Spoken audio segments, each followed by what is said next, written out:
पापियों की शरण फातिमा की माँ, सुन ले हमारी है प्यारी माँ।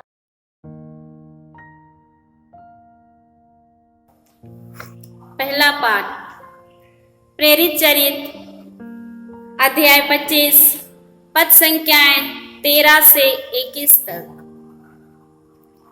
कुछ दिनों बाद राजा अग्रिप्पा और बेरनीस कैसरिया पहुंचे और फेस्तुस का अभिवादन करने आए। वे वहां कई दिन रहे और इस बीच फेस्तुस ने पौलुस का मामला राजा के सामने प्रस्तुत करते हुए कहा, फेलिक्स यहाँ एक व्यक्ति को बंदी गृह में छोड़ गया है। जब मैं यरूशलेम में था तो महायाजकों तथा नेताओं ने उस पर अभियोग लगाया और अनुरोध किया कि उसे दंडाज्ञा दी जाए। मैंने उत्तर दिया, जब तक अभियुक्त को अभियोगियों के आमने सामने ना खड़ा किया जाए और उसे अभियोग के विषय में सफाई देने का अवसर ना मिले, तब तक किसी को प्रसन्न करने के लिए अभियुक्त को उसके हवाले करना रोमियों की प्रथा नहीं है। इसलिए वे यहाँ आए और मैंने दूसरे ही दिन अदालत में बैठकर उस व्यक्ति को बुला भेजा।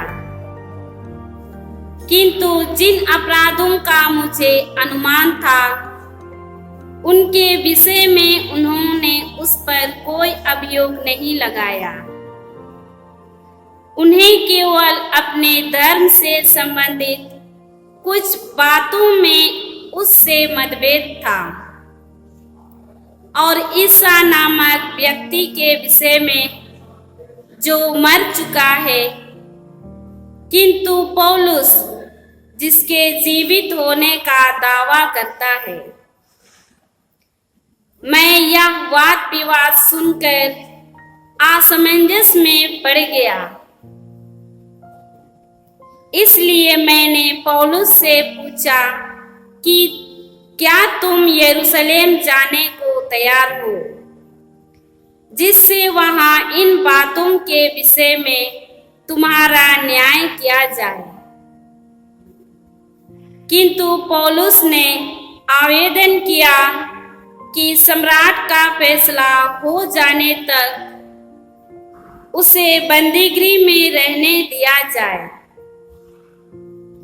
इसलिए मैंने आदेश दिया कि जब तक मैं उसे कैसर के पास ना भेजूं, तब तक वह बंदीगृह में रहे। यह प्रभु की वाणी है। प्रभु आप लोगों के साथ हो और आपके साथ भी। संत यूहन्ना के अनुसार पवित्र सुसमाचार। प्रभु की जय। अध्याय 21 पद संख्याएं 15 से 19 तक। जलपान के बाद ईसा ने सीमोन पेतरुस से कहा, सीमोन योनस के पुत्र, क्या इनकी अपेक्षा तुम मुझे अधिक प्यार करते हो? उसने उन्हें उत्तर दिया, जी हाँ प्रभु, आप जानते हैं कि मैं आपको प्यार करता हूँ। उन्होंने पेतरुस से कहा, मेरे मेमनों को चराओ। ईसा ने दूसरी बार उससे कहा, सीमोन यूहन्ना के पुत्र, क्या तुम मुझे प्यार करते हो? उसने उत्तर दिया, जी हाँ प्रभु, आप जानते हैं कि मैं आपको प्यार करता हूँ। उन्होंने पेतरुस से कहा, मेरी भेड़ों को चराओ। ईसा ने तीसरी बार उससे कहा, सीमोन यूहन्ना के पुत्र, क्या तुम मुझे प्यार करते हो? पेतरुस को इससे दुख हुआ कि उन्होंने तीसरी बार उससे यह पूछा, क्या तुम मुझे प्यार करते हो? और उसने ईसा से कहा, प्रभु, आपको तो सब कुछ मालूम है। आप जानते हैं कि मैं आपको प्यार करता हूँ। ईसा ने उससे कहा, मेरी भेड़ों को चराओ। मैं तुमसे कहता हूँ, जवानी में तुम स्वयं अपनी कमर कसकर जहाँ चाहते थे वहाँ घूमते फिरते थे, लेकिन बुढ़ापे में तुम अपने हाथ फैलाओगे और दूसरा व्यक्ति तुम्हारी कमर कसकर तुम्हें जहाँ वहाँ ले जाएगा जहाँ तुम जाना नहीं चाहते। इन शब्दों से ईसा ने संकेत किया कि किस प्रकार की मृत्यु से पेतरुस द्वारा ईश्वर की महिमा का विस्तार होगा।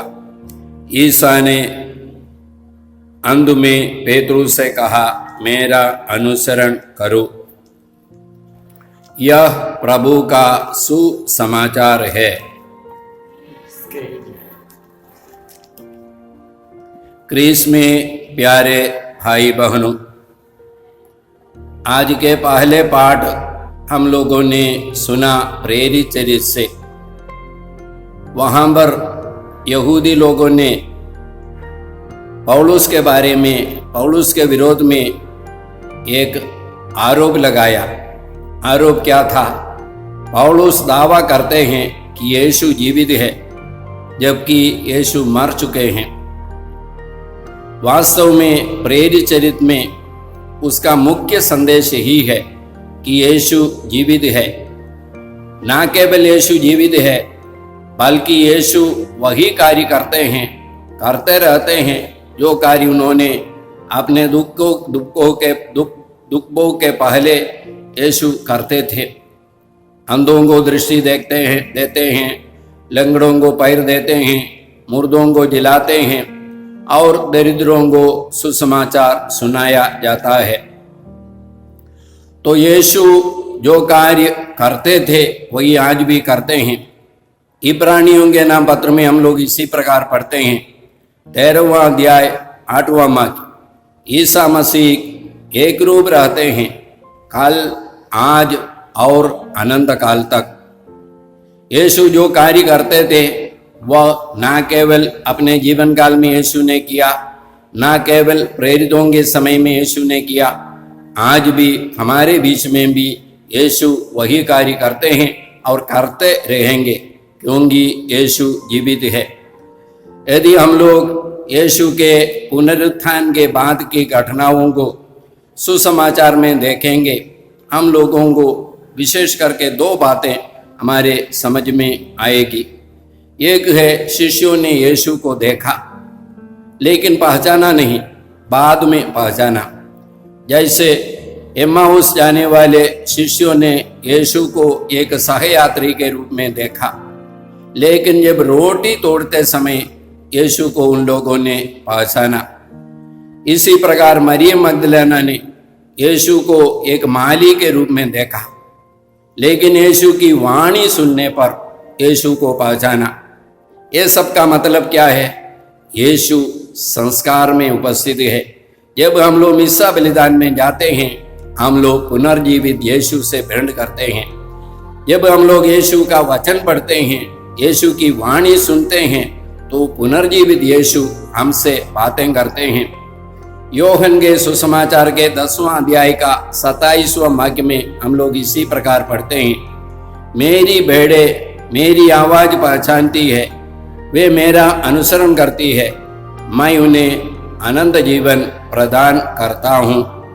तो यीशु हमारे बीच में आज भी है और यीशु वही कार्य आज भी करते हैं जो कार्य यीशु ने अपने जीवन काल में किया, जो कार्य यीशु ने प्रेरितों के समय में किया, और आज भी यीशु वही कार्य करते आ रहे हैं।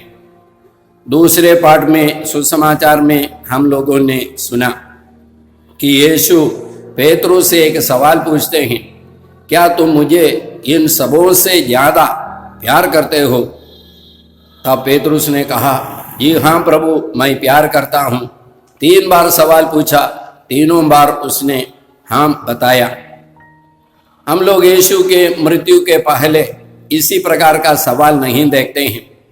हम लोग जो सवाल देखते हैं वो यही है, क्या तुम विश्वास करते हो कि मैं ये कार्य कर सकता हूँ? जैसे यरीको के अंधे से यीशु ने पूछा, क्या तुम विश्वास करते हो कि मैं ये कार्य कर सकता हूँ? शतपदी से यीशु ने कहा, तुम्हारे विश्वास, जैसे तुमने विश्वास किया वैसा ही हो जाए। रक्तस्राव से पीड़ित महिला से यीशु ने कहा, तुम्हारे विश्वास ने तुम्हें चंगा कर दिया है। तो विश्वास के बारे में यीशु बोलते हैं। हम लोग संत पौलुस के पत्र कुरिन्थियों के नाम पत्र में इसी प्रकार पढ़ते हैं, विश्वास, भरोसा और प्रेम, ये तीनों बने हुए हैं, लेकिन इसमें सबसे महान है प्रेम। यहूदी लोगों के विश्वास की घोषणा हम लोग विधि विवरण ग्रंथ के 6 अध्याय में इसी प्रकार देखते हैं। विधि विवरण ग्रंथ अध्याय 6 पद संख्या 4 से 7 तक। इस्राएल सुनो, हमारा प्रभु ईश्वर एकमात्र प्रभु है। तुम अपने प्रभु ईश्वर को अपने सारे हृदय, अपनी सारी बुद्धि और सारी आत्मा से प्यार करो। जो शब्द आज मैं तुम्हें सुना रहा हूं, अपने हृदय पर अंकित रखो। अपने बच्चों को उसका पालन करना सिखाओ। घर में बैठते या राह चलते, शाम को लेटते या सुबह उठते वक्त उसकी चर्चा किया करो, और अपने हाथ पर ताबीज के समान और अपने मस्तक पर निशानी के समान बांधे रखो। अपने घर के चौखटों और फाटकों पर उसे लिख दो। इसका मतलब क्या है? ये विश्वास, एक ही ईश्वर पर विश्वास और इस ईश्वर को पूर्ण रीति से प्यार करना, इस ईश्वर को अपने जीवन में पहला स्थान देना, यही है। हर अवस्था में, हर समय में, घर में रहते हो, घूमते हो या हम लोग कुछ भी करते हैं, ये हमको करना है। बाइबल हम लोगों को सिखाते हैं। हम लोग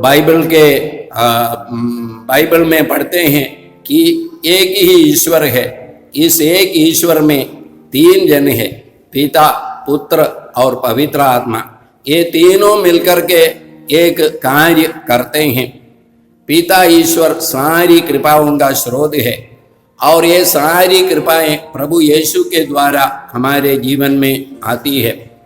और ये कृपा जो हमारे जीवन में आती है, हमारे जीवन में एक वास्तविकता बन जाती है जब पवित्र आत्मा के द्वारा हमारे जीवन में एक वास्तविकता बन जाती है।